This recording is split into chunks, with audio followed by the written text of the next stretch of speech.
আমরা কথা বলছিলাম হিমাদ্রি বন্দ্যোপাধ্যায়ের সঙ্গে কেস ডায়েরির দ্বিতীয় অংশে, আজকে তার বাকি অংশ। আপনার দেখা এই হিনিয়াস ক্রিমিনালদের মধ্যে কে মানে সব থেকে আমার মনে হয় আপনার হিনিয়াস ক্রিমিনালদের মধ্যে তাহলে এই একটা যে ডাকাতদের কথা ডাকাত বলছিলেন? বাদ দিয়ে আমি বলছি, হিনিয়াস ক্রিমিনালদের মধ্যে আপনার মনে আছে রোমা ঝাওয়ার কেস? হ্যাঁ রোমা ঝাওয়ার কেসে গুঞ্জনের কথা মনে আছে? ঠিক। রোমা ঝাওয়ার কেসে তো রোমা ঝাওয়ারকে কিডন্যাপ রোমা ঝাওয়ার একটু গল্পটা বলে দিই। পশ্চিমবঙ্গে যদি ক্রাইম ডিটেকশনের ক্ষেত্রে বলা হয়, এরকম ইলেকট্রনিক সার্ভিলেন্সের মাধ্যমে এই ক্রাইম ডিটেকশনটা বলা যেতে পারে একদম প্রথম তালিকায়। সল্টলেকের একটি মেয়ে, তাকে অ্যাবডাকশন করা হয় এবং তারপর ফোনে মুক্তিপণ চাওয়া হয়। প্রায় 20 লক্ষ টাকা মুক্তিপণ চাওয়া হয়েছিল এবং শেষ পর্যন্ত সেটা লেনদেন হয়। লেনদেন হওয়ার পরে সিআইডি এই কেসটার দায়িত্বে ছিল এবং এই টাকা পয়সা হাত বদল হওয়ার পর যে মূল অপরাধী তাকে তাড়া করে যাওয়া হয়, তার নাম গুঞ্জন। এই গুঞ্জন একজন চরম বলা যেতে পারে যে নৃশংস অপরাধী যাদেরকে বলা যায়, গুঞ্জন তাদের মধ্যে অন্যতম। এবার বাকিটা আপনি বলুন। বাকিটা হচ্ছে যে এইবারে এই যখন গুঞ্জনের প্রশ্নটা তো সবাই আপনারা জানেন, না আপনি দর্শকদের জন্য বলুন। না, দর্শকদের জন্য তো মানে ওই হলো হয়ে এবার ওর মোডাস অপারেন্ডি ছিল ও যাকে এই রোমা ঝাওয়ারের ফোন থেকেই ফোন করেছে রোমা ঝাওয়ারের বাবাকে, যে যে র্যানসামটা চেয়েছে সেটা ওই কন্টিনিউ ওই ফোনটার মাধ্যমেই, ওর নিজের ফোন ইউজ করেনি, ঠিক, যে মানে ভিকটিমের ফোনটা ইউজ করতে। এটা হচ্ছে ওর একটা মোডাস অপারেন্ডির পার্ট। মানে সেই সময় মানুষ এত কিছু জানতো না, অথচ ও সেই সময় এটা জানতো যে আমাকে ওই ফোনটা ইউজ করতে হবে। এইবারে যেটা সবচেয়ে মানে আমার হিনিয়াস ক্রাইম যেটা আমার লেগেছিল এই সময়, সেই সময় আমি একদিন বসে আছি, এই রোমা ঝাওয়ারের কেস হচ্ছে তখন 2004 সাল।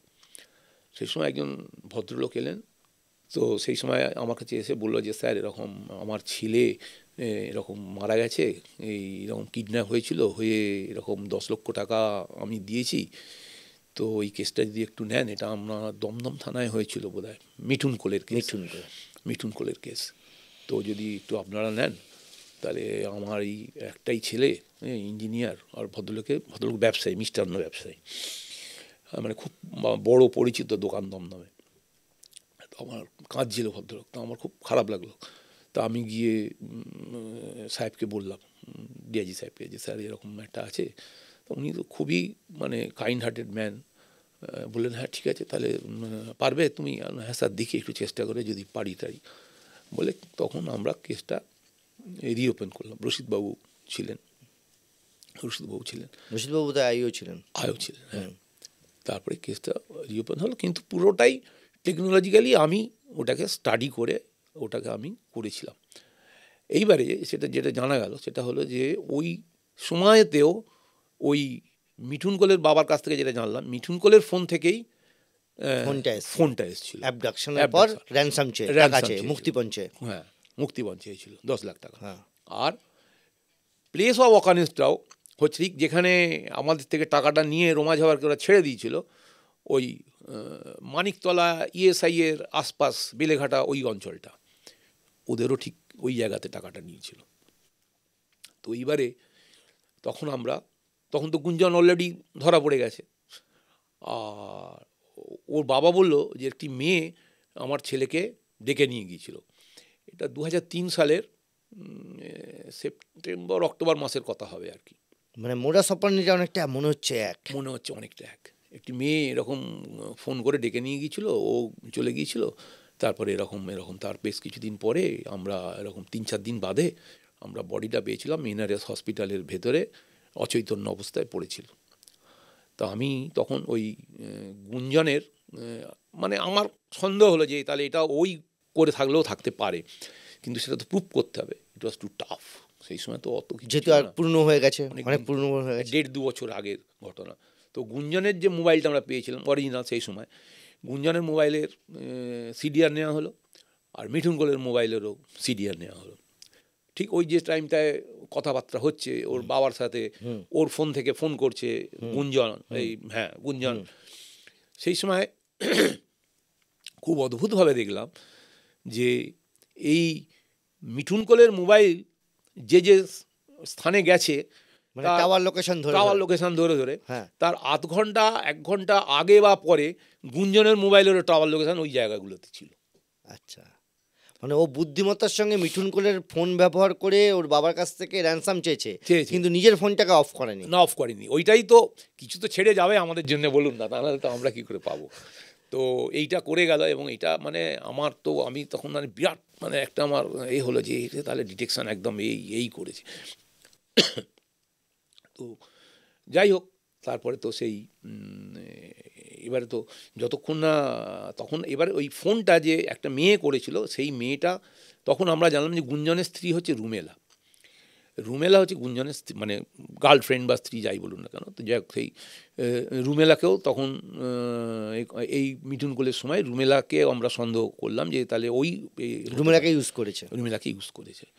এবং সেই সময় ওই ওর ফোন থেকে রুমেলার ফোনের নাম্বারও পাওয়া গেল, মিলে গেল মিঠুন কোলের ফোন থেকে রুমেলার নাম্বার গুঞ্জনের সঙ্গে রয়েছে, রুমেলার নাম্বার মিঠুন কোলের সঙ্গে ওই সময় রয়েছে কিডন্যাপিংয়ের সময়। তো আমরা মোটামুটি মানে কনফার্ম হলাম।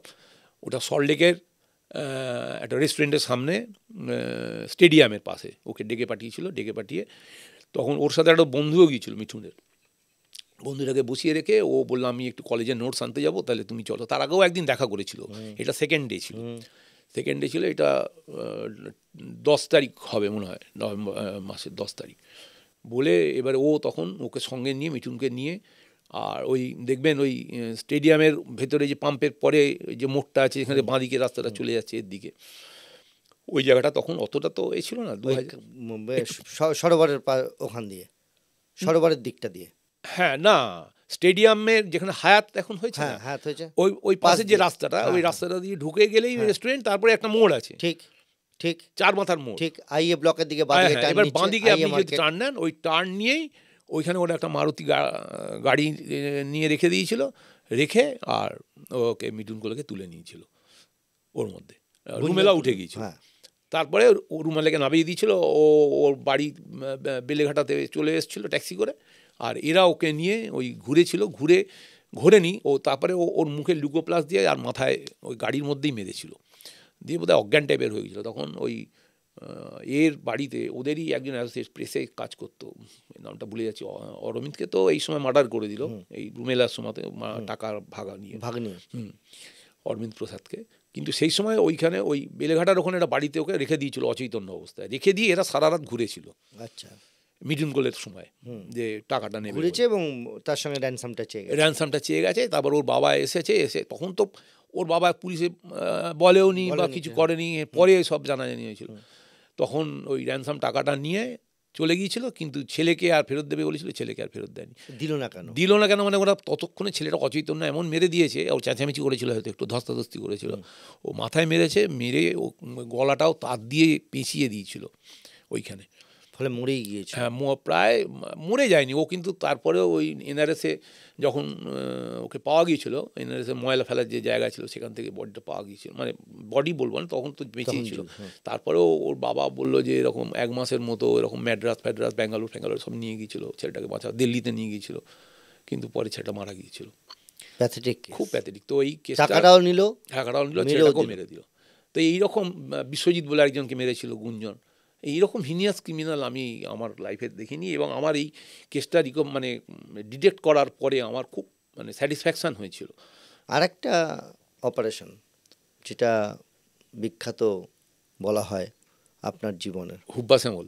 ইয়েস, হুব্বাকে নাকি কেউ পুলিশ অফিসার বলে যে ও নাকি মেঘনাথের মতো ছিল, ও নাকি ওকে মানে দেখাই যাচ্ছে না, জানা যাচ্ছে না কোথায় আছে, অথচ ওর সমস্ত মার্ডার করাচ্ছে, ওর নেটওয়ার্ক চলছে, পয়সা তোলা চলছে, সব করতো।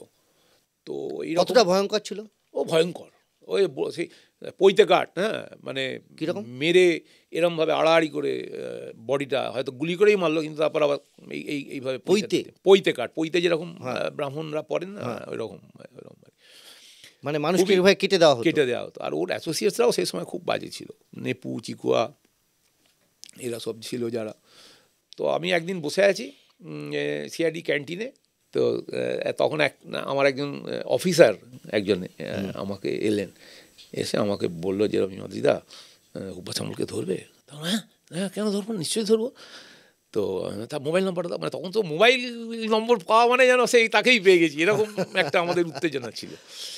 তো সেই যাই হোক, তো তারপরে মোবাইল নাম্বারটা আমাকে দিল। আমি সাহেবের কাছে গেলাম, গিয়ে বললাম স্যার শ্যামলের নাম্বার পেয়েছি। তো আমরা তাহলে সার্ভিলেন্সে নিয়ে নিই। সার্ভিলেন্সে নেওয়া হলো।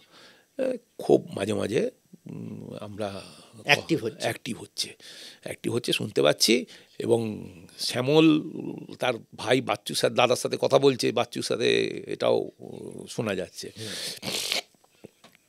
তারপরে কোনো একটা এরকম মার্ডার সেই সময় বাচ্চুরা করলো, বাচ্চু এলাকাতেই থাকতো, আর শ্যামল তো থাকতো এদিকে, পরে আসছি।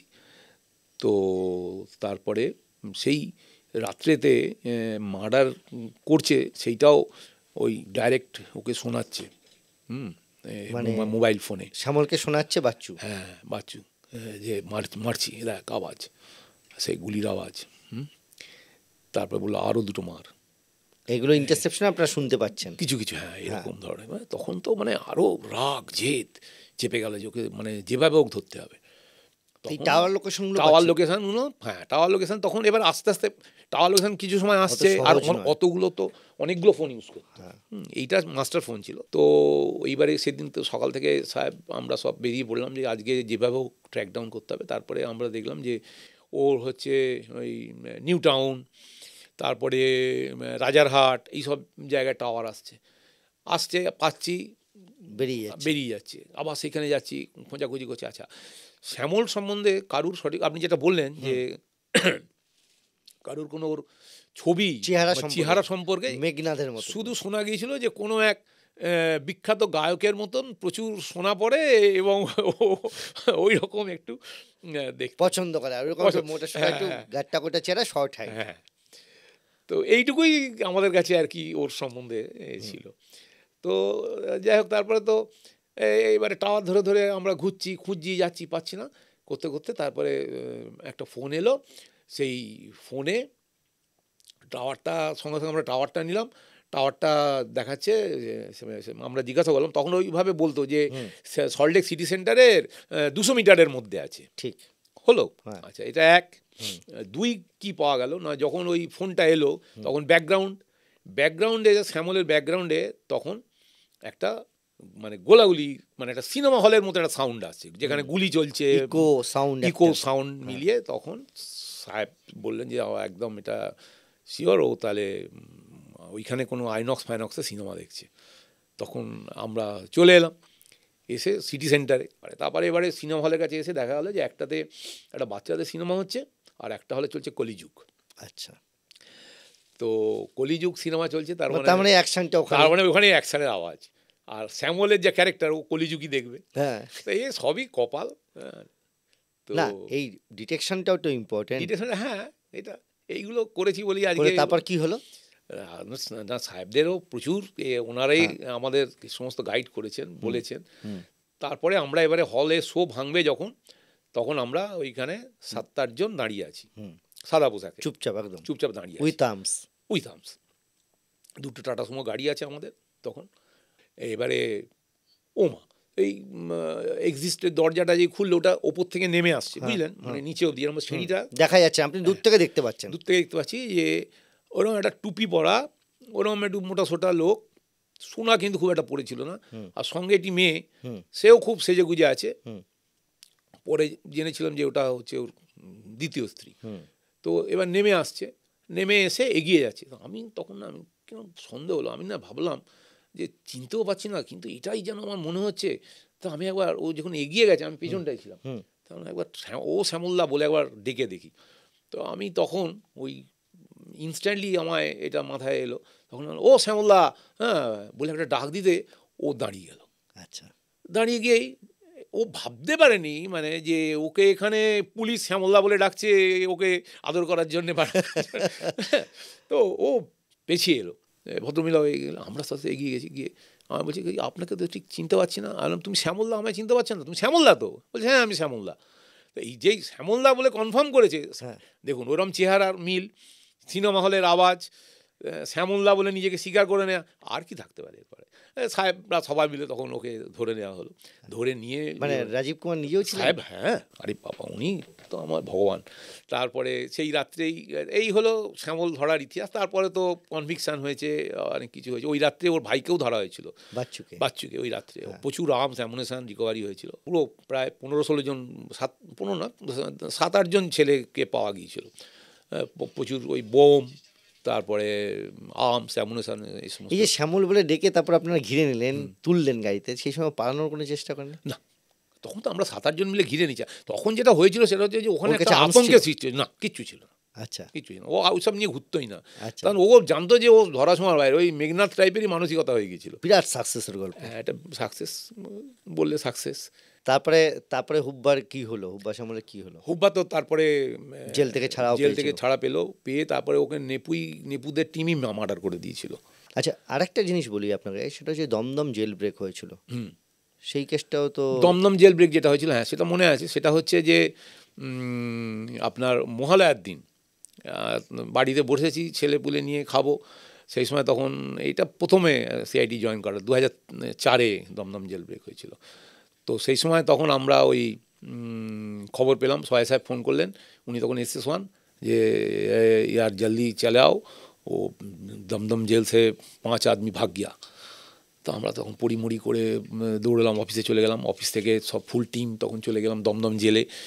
হ্যাঁ, এটা আমরা যখন পৌঁছলাম তখন বিকেল হয়ে গেছে, আর ওরা 1-1:30 নাগাদ পালিয়েছিল। একটা ওই মই ব্যবহার করে ওরা পালিয়েছিল 5 জন। তার মধ্যে সব থেকে নটোরিয়াস ছিল হচ্ছে শেখ বিনোদ আর বৈঠাকিমাই হচ্ছে মেন। বৈঠাকিমাই টাকা পয়সা সব জোগাড় করেছিল। বৈঠাকিমা আবার ধরা পড়েছিল হচ্ছে নার্কোটিক্স দিয়ে, মানে সিবিআই ডিরেক্টর উপেন বিশ্বাসের বাড়িতে ভাড়া নিয়ে ওরা ডিসগাইজ নিয়ে লুকিয়ে। তো সেই বৈঠাকিমা পালিয়ে গেছে, তার সঙ্গে শেখ বিনোদ পালিয়ে গেছে, আর হচ্ছে রামবাবু নস্কর, আর হচ্ছে গিয়ে আপনার না ওই যে ছেলেটা, ওই যে যাকে আমরা পরবর্তীকালে ধরলাম, চৈতন্য পাল। তো চৈতন্য কলমিস্ত্রি। তো ওই চৈতন্যকে আমরা ফার্স্ট ধরলাম, তাই ওই জেল ব্রেক হয়ে পালিয়ে গেল। আচ্ছা ঠিক আছে, তারপরে তো আমরা ওর মিসেসের মোবাইলটা সার্ভিলেন্সে নিলাম, শেখ বিনোদের নাসিমার। এবার নিয়ে দেখা গেল যে ওর প্রায় 1.5 মাস ধরে ও ডানকুনিতে আছে। ওর অরিজিনাল বাপের বাড়ি ছিল বারুইপুর, কিন্তু ও থাকছিল ডানকুনিতে। এই ঘটনার 1 মাস আগে, তার মানে প্ল্যানিং চলেছে তার মানে। তারপরে সেইবারে তাহলে এবার নাসিমা ওইখানে, তাহলে ও কোথায়? এবারে ওখানে আমরা তখন বিনোদের নাম্বারটাও নাসিমার নাম্বার থেকে পেয়ে গেলাম। আচ্ছা, বিনোদের নাম্বার পেয়ে গেলাম, এবং বিনোদের টাওয়ারও আমরা দেখলাম যে ওইখানে ডানকুনিতে। সেই সময় বলি, প্যারালালি সাউথ 24 পরগনা একটা টিম তৈরি করেছিল। আচ্ছা, এসপি সাউথ সাহেব তখন একটা টিম তৈরি করে দিয়েছিলেন, সুবীর বাবুটাও ছিলেন, সব ওনারা স্যারেরা ছিলেন ওনাদের টিমে। তো এবার আমরাও সমস্ত ট্র্যাক করছি, পৌঁছে গেছি, ডানকুনি খুঁজছি। হ্যাঁ, তার মধ্যে একটা এসটিডি বুথ থেকে ফোন করেছে বিনোদ একটা, সেটাও আমরা ট্র্যাক ডাউন করলাম, করে ওর শালাকে। এবার সেই এসটিডি বুথটা আমরা আইডেন্টিফাই করলাম, দেখলাম সেখানে একটা মেডিসিনের দোকান আছে। তখন সেই মেডিসিনের দোকানে গিয়ে জিজ্ঞাসা করলাম যে আচ্ছা হ্যাঁ, এবার ও যখন পালিয়েছিল তখন ও পড়ে গিয়েছিল, ওই মানে 16-20 ফুট প্রায়, হ্যাঁ 16 ফুট, ওইটা পড়ার পর পাটা ক্র্যাক হয়েছিল। তো এবারে কাজে ওর একটা পা ক্র্যাক, ও বেশি দূর যেতে পারবে না, এগুলো আমাদের আইডিয়া ছিল। আর তারপরে তো ওই দোকানদার বললো যে হ্যাঁ, এরকম একজন এসে এখান থেকে ফোন করেছিল গতকালকে, আর তার এরকম তো ওষুধও নিয়ে গেছে আমার দোকান থেকে, তার এরকম পায়ে ক্র্যাক আছে। এক মহিলা এসে ওষুধ নিয়ে যায়, ওই লোকটিও এসেছিলো, এসে ফোন করেছে, ওষুধ নিয়ে গেছে। তখন কোথায় থাকছে বলছি, তাহলে এই আশেপাশেই নতুন ভাড়া এসছে। তো এইবারে আমরা ওই ভাড়া টাড়াগুলো খোঁজাখুঁজি করছি, করে একটা জায়গায় এসছি, ফিক্সড হয়েছে একটা বাড়ি, 2-3টে বাড়ি ফিক্সড করেছি, করে সেদিন ফিরে এসছি, সন্ধ্যা হয়ে গেছে। এবার তারপরের দিনে যাচ্ছি আমরা, যে আজকে খোঁজাখুঁজি করে বার করলাম, ও তো বাড়ির বাইরে আর কোথাও যেতে পারবে না, ওখানেই থাকবে, টাওয়ারগুলোও পাওয়া যাবে। তো ঢুকছি, তো ততক্ষণে দেখলাম যে ওর সুবি স্যারেরা ওর শালাকে বোধহয় ধরে নিয়েছিল, নিয়ে মানে আমরা ডানকুনিতে ঢুকছি আর ওদের গাড়ি একে নিয়ে বেরিয়ে যাচ্ছি, বুঝলেন। মানে পুলিশের দুটো টিম, কি মনে হলো তখন? মানে ওরা জিতে গেল, আমি পারলাম না, এরকম। হ্যাঁ, ওরা উইনার্স হয়ে গেল। কিন্তু আমরা তার আগে একে ধরেছি, তারপরে রামবাবু নস্করকে আমরা ধরেছি, আর চৈতন্যকে আমরা ধরেছি। চৈতন্যর স্ত্রীকে আমরা নিয়ে এসে কনভিন্স করিয়ে চৈতন্যর বাড়ি রেড করে চৈতন্যকে তুলেছি। চৈতন্যর ডিটেলস যতটা জানে গল্পটা আমাদের বলেছে, যে কি হয়েছে জেলের মধ্যে, বইটা কিংবা টাকা পয়সা দেবে, ও পালিয়ে যাবে বলে ঠিক হয়েছিল, ওর সাথে আরও 3টে ছেলে পালাবে ঠিক হয়েছিল, কিন্তু এরা সেই সুযোগটা পায়নি। এই চৈতন্য, রামবাবু এরা সব বিনোদের সঙ্গে ছিল, ওরা টপকে পালিয়ে গেছে, আর বইটা কিংবা পালিয়েছে। এই তারপরে বইটা কিংবা তো নম্বর টাম্বার চৈতন্যর কাছ থেকে আমরা পেয়েছিলাম। তারপরে দেখা গেল যে ওই চায়না টাউনে কোনো একটা জায়গায় আমরা পরে শুনেছিলাম, মানে গিয়েও ছিলাম সেখানে বোধ একদিন ছিল, তারপরে তো আর হদিস পাওয়া যায়নি। দীর্ঘ এই আলোচনায় এমন এমন কথা হিমাদ্রিবাবু বলেছেন যা অত্যন্ত গুরুত্বপূর্ণ। জীবনের ফেলিওর কিছু কিছু থাকে, সেটাও অকপটে বলেছেন, সাকসেসের জায়গাটাও বলেছেন। কেস ডায়েরিতে এই যে হিমাদ্রিবাবুর বিস্তারিত যে কথোপকথন, সেটা আপনারা পাবেন ইউটিউবে, নিউজ 18 বাংলার। নতুন এবং উন্নত সফেদ, এতে আছে স্মার্ট জাইন্সের শক্তি। স্মার্ট জাইন্সের শক্তি মানে দাগ দূর করে, জামা কাপড়কে রাখে সুগন্ধময়।